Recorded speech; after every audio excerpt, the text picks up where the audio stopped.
Hello viewers, আসসালামু আলাইকুম। আশা করছি আপনারা সবাই ভালো আছেন। আমরা এখন চলে এসেছি টাঙ্গাইল জেলার নাগরপুর থানায় নাগরপুর সরকারি কলেজে।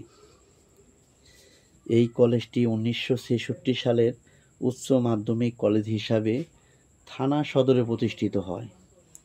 মানবিক ও বাণিজ্য কোর্সে 1969 থেকে 1970 শিক্ষাবর্ষে বিএ পাস কোর্সে স্নাতক শ্রেণী খোলা হয়।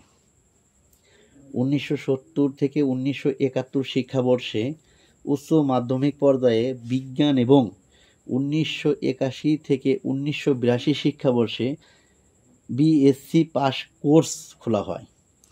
1/7/1985 তারিখে কলেজটি জাতীয়করণ করা হয়। একদম প্রাকৃতিক প্রাচুর্যে ভরা নাগরপুর সরকারি কলেজ। কলেজে ঢুকতেই দুই পাশে দুটি পুকুর, পাশে একটা সুন্দর মসজিদ রয়েছে, যেটা কলেজ মসজিদ নামে পরিচিত। কলেজের ভিতরে রয়েছে বিশাল একটি খেলার মাঠ, যেখানে পড়ালেখার পাশাপাশি স্টুডেন্টরা খেলাধুলা করার সুযোগ পেয়ে থাকে। কলেজের এক পাশে রয়েছে একটা প্রশাসনিক ভবন, তার পাশে একটা ছোট্ট করে শহীদ মিনার অবস্থিত।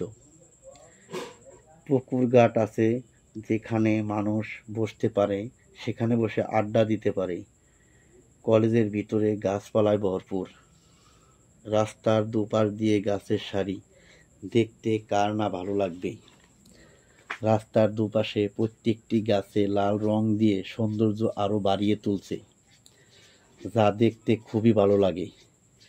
কলেজ গেট থেকে কলেজ ঢোকা পর্যন্ত যে ছোট রাস্তাটা গেছে, তার দুপাশে গাছে পরিপূর্ণ। গাছের ছায়ায় পরিবেশটাকে আরো সৌন্দর্য করে তুলেছে। যতক্ষণ পর্যন্ত আমরা এই কলেজে বসেছিলাম, ততক্ষণ পর্যন্ত মনে শান্তি বিরাজ করছিল। চারপাশে এত সুন্দরে ভরা কলেজটা, আপনারা না দেখলে অনেকেই বিশ্বাসই করতে পারবেন না। ভিতরে আড্ডাখানার মতো অনেকেই বসে গল্প করছে, কেউ খেলা করছে, আবার কেউ তাদের খেলা দেখছে। আমার খুবই ভালো লাগলো এই কলেজটা। আপনারা যদি কখনো সময় পান, কাজের ফাঁকে বা কোনো এক অবসর সময়ে নাগরপুর সরকারি কলেজটা দেখার জন্য আপনাদের কাছে অনুরোধ রইল।